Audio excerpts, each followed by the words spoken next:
I look like I just got out of a safari or something. Anyways, guys, so today I really wanted to make a video because I want to get through this really fast. This is something that I guess a lot of people would say it's kind of dry and it's kind of boring, but don't worry, if I explain it, it's gonna be really fun. So listen up. So the reason I'm making this short is because I need to direct something, period. I haven't directed anything in over a year because I was working a day job that I really liked and appreciated, but it was just the hours just weren't working out, and it just wasn't really what I wanted to do with my life. So that ended, and you know, my world is always taking care of me, so that ended, and now I am moving on to better things. By the way, look, I hope you guys like my house here in Virginia. This is actually my family's house, my aunt's house, not my house at all, but I hope you like the view. It's kind of scary. Sometimes you take walks and the neighbors come out and they actually have the right to shoot you. So yeah, walk at your own risk, I guess. But anyways, back to the topic. So in this video, I want to talk about how Frida Kahlo has always been accused, not always, but as of recently, it's come to my attention that Frida Kahlo has been accused of being a white girl who has misappropriated the indigenous Mexican culture. Let me just stop you guys right there. To begin with, in this work, I don't know how many of you guys have seen the movie Roma on Netflix. If you have, it is a very sad movie, but it was a movie that needed to be made because unfortunately, even though that movie is a period piece, Mexico still hasn't changed that much. In fact, I would even argue that culturally, the racism that exists within Mexico and the misogyny hasn't changed much since the era of Frida Kahlo. And we're talking about a good chunk of 60 years.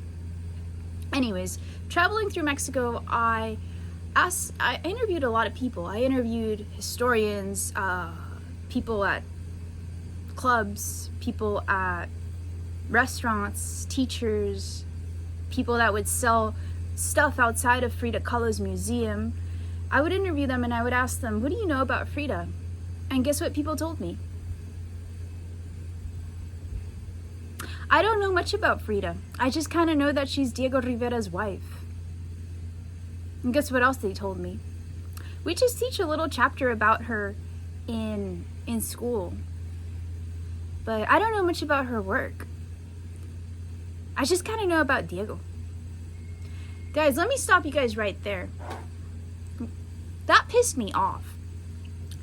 I'm somebody who has had to work on her temper in this past year, and I think I've gotten much better.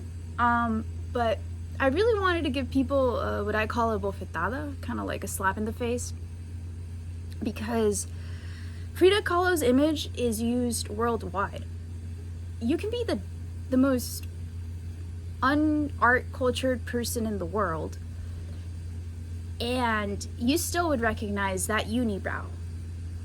There's restaurants that have her face all over. It's like that face has been used everywhere, left, right, center, to sell shirts, to sell tapetes, carpets, everything. And people don't know anything about her. And now that people know things about her, they're saying that she was a white girl that misappropriated indigenous culture. She wasn't.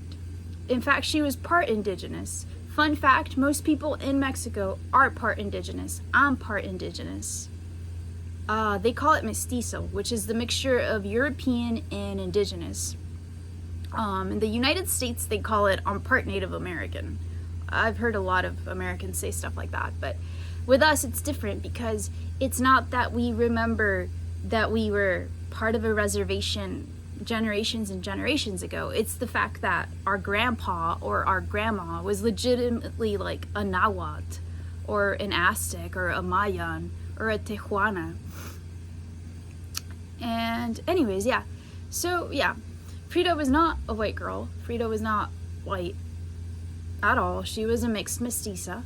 I proved that. I verified that. And she also didn't appropriate Mexican culture. What people don't understand is that, yes, Frida Kahlo was somebody who was cultured. She was an artist, and as such, she had both the duty and the privilege of interacting with politicians, of kind of like representing Mexican culture at an international level. So she did have a lot of friends from Europe, from the United States. She befriended the Trotskys from Russia. She did all of these things. And she did more than befriend them. But that's a story for another time. Good for her. But she, lost my train of thought. She befriended these people, but, you know, when she would show up to these events, it was social expectation that she would show up in a European dress, that she would downplay the indigenousness, that she would upplay the whiteness, and she never did that. Like, she showed up with her unibrow and her indigenous clothes because she wanted to. And let me tell you, she probably was discouraged from doing that. And I don't think she was exploiting anyone. At her time, wearing and exposing indigenous clothing and indigenous customs wasn't something to be proud of per se. It was discouraged. She wanted to be proud and show these things. So yeah, that's kind of what I'm proving in this short. I hope this video clarifies things. A couple of important information. Frida's clothes are particularly associated with the Tijuana culture, which is a matriarchal indigenous group in Oaxaca. What this means is that the women are looked upon as the leaders of the community, something which is radical in Mexico. It's like absolutely radical, but also very beautiful. And this really inspired Frida, as she really, really, really appreciated their culture. So much so that she would only dress in Tijuana clothing, and she would order it specifically from Oaxaca on a yearly basis. So yeah. I hope you guys have a nice day.